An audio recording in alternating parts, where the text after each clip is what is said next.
Budget 2024 پاکستانیوں کے لیے، خاص طور پہ پاکستان کے مارکیٹس کے لیے، کاروبار کے لیے ایک خوشگوار حیرت کا باعث ہوا ہے اور یقینی طور پہ ایک اچھی ابتدا ہوئی ہے کم از کم اس حکومت کے لحاظ سے اور وزیر خزانہ جناب محمد اورنگزیب کے حوالے سے۔ مجموعی طور پہ جو خطرات تھے، جو واہمات تھے اور جو بہت ہی خدشات تھے کہ شاید آنے والا بجٹ ٹیکس دینے والوں پر مزید بوجھ ڈھائے گا اور بہت یقینی طور پہ ایک تکلیف دہ صورتحال پیدا ہوگی، یہ تمام خدشات بہرحال کسی حد تک زائل ہوئے ہیں۔ اور آج کا بجٹ 2024 بجٹ، اس کے تمام معاملات پر، کلیدی معاملات پہ، جس پہ ہماری شروع میں بات ہوئی پاکستان کے وزیر خزانہ اور ریونیو جناب محمد اورنگزیب کے ساتھ، اور پھر اس کے ہم نے ایک انڈیپینڈنٹ انالیسس کیا، سابق وزیر خزانہ اور سابق کارپوریٹ لیڈر ہمارے ساتھ اسد عمر صاحب تھے۔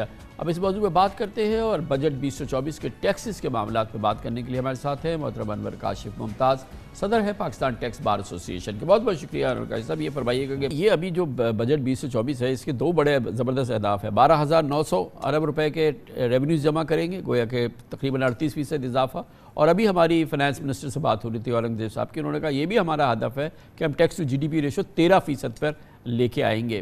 بڑے اپ ہل ٹاسک ممکن ہیں یہ؟ سر بیسکلی اگر آپ بیک گراؤنڈ دیکھیں نا تو یہ اس وقت بجٹ ویسے ہی آیا ہے جیسے آتا ہے پاکستان میں، لیکن جو لانے والے ہیں، جو فائنانس منسٹر ہیں، وہ نئے ہیں، تو بیسکلی ان کے ذہن میں کچھ چیزیں ہیں جو پلان کر رہے ہیں، اور پاکستان کی اکانومی میں پوٹینشیل ہے سر، اکنامک ایکٹیویٹی ہوتی ہے، نظر آتی ہے، لیکن وہ چینلائز نہیں ہوتی۔ یہ میرے خیال میں سارا انہوں نے جو بیک اپ پلان بنایا ہے، جس میں میکنزی کو لے کے آئے ہیں، یہ بیک اپ پلان کے ذریعے انہوں نے سوچا ہے کہ یہ چینلائز کریں گے اس کو، اور اس کے ذریعے جو یہ انہوں نے ابھی ریونیو ٹارگٹ رکھا ہے، اس کو اچیو کر لیں گے۔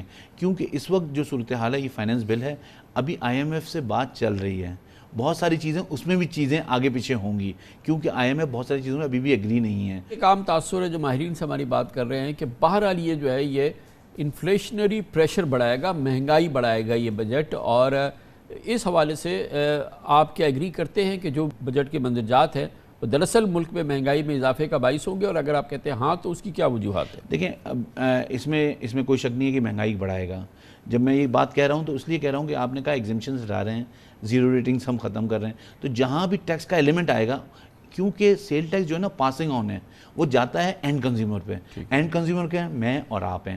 ہم کوئی چیز بھی خریدیں گے، اس کا امپیکٹ جہاں پہ کچھ سبسڈی دی ہوئی تھی، اس سبسڈی کو پل بیک کریں گے، تو وہ آدمی جو پہلے ہی بوجھ تلے دبا ہوا تھا، جس کی سیلری اور آمدن اتنی کم تھی، اس کو جو ہے سیل ٹیکس میں مد میں 18% کا اضافہ ہو جائے گا، جہاں پہ کہیں کوئی ریلیف تھا، کوئی زیرو ریٹنگ تھی، کوئی سبسڈی تھی، کوئی ایگزمپشن تھا۔ تو اب ایک تو یہ عمل ہو جائے گا۔ دوسری چیز یہ کہ یہ فرمائیے گا کہ اوورآل جو ہمارا جو ٹیکسیشن کا ماحول ہے، خاص طور پہ جو ہمارے تنخواہ پیشہ لوگ ہیں، سیلریڈ کلاس کے اندر جو ہے، ان کا ہائیسٹ جو سلیب ہے اور جو لوئسٹ ہے، وہ تو حکومت نے ٹچ نہیں کیا ہے۔ ایک لحاظ سے ان کو بہت زیادہ ڈسٹرب نہیں کیا ہے یا کیا ہے؟ سر ان کو ٹچ نہیں کیا بالکل بھی، لیکن ایشو یہ ہے کہ میں ان کو یہ کہتا ہوں کہ وہ جہاد کر رہے ہیں۔ اگر وہ ویل مینز کے اندر اپنے رہتے ہوئے اور اپنا زندگی گزارا کر رہے ہیں، پاکستان میں جس لیول پہ لوگوں کے مہنگائی بڑھی ہے، اس لحاظ سے سیلری نہیں بڑھی۔ اچھا آپ نے سیلری گورنمنٹ لوگوں کی امپلائیز بڑھا دی، لیکن کارپوریٹ سیکٹر ہے، پرائیویٹ سیکٹر ہے، وہاں بھی بہت سگنیفیکنٹ لوگ ہیں جن کے بارے میں آپ نے کوئی نہ بات کی ہے، نہ کوئی ان کو ریلیف دیا ہے، تو وہ بھی ان کے پاس جو بوجھ ہے ان پہ اور بڑھ جائے گا، اور ان کے لیے جو ہے دسترس سے دور ہو جائے گا چیزیں خریدنا ان کی۔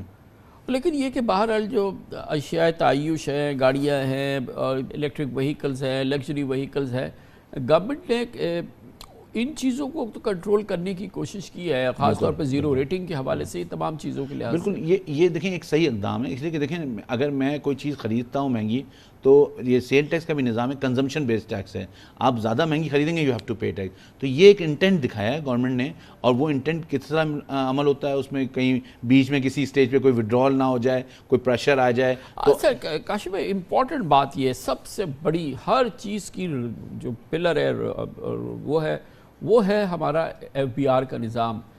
جب تک یہ ایف بی آر کا نظام ہے، ابھی اورنگزیب صاحب سے بھی بات ہو رہی تھی، ان لوگوں کا بڑا دار و مدار ہے اس پر۔ ابھی آپ نے بھی کہا کہ وہ یہ سمجھ رہے ہیں کہ 12,900 ہم اس کو ڈیجیٹائز کر لیں گے۔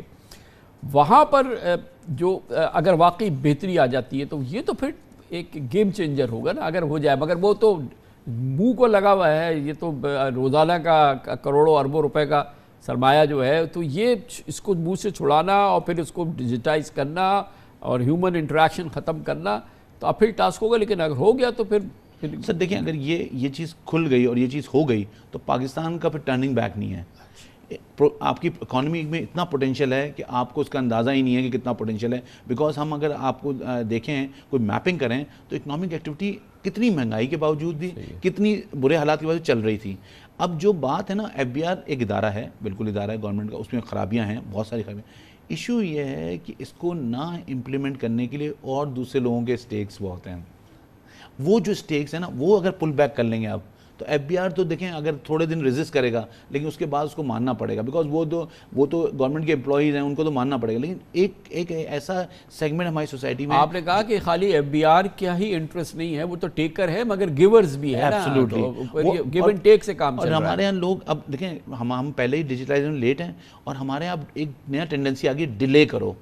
پوائنٹ آف سیل آیا ڈیلے کرو, ٹریس اینڈ ٹریک آیا ڈیلے کرو, تاجر دوست آئی ڈیلے کرو. مطلب آپ ڈیلے پہ آپ وہ کر رہے ہیں. یہ جو ڈیلے ہے نا یہ پاکستان کے لیے بڑا میرے حساب سے اس وقت نقصان دہ. بہت بہت شکریہ جناب کاشف انور ممتاز, صدر پاکستان ٹیکس بار ایسوسی ایشن. ٹیکسز کے معاملات کے حوالے سے بجٹ کا انالیسس کر رہے تھے.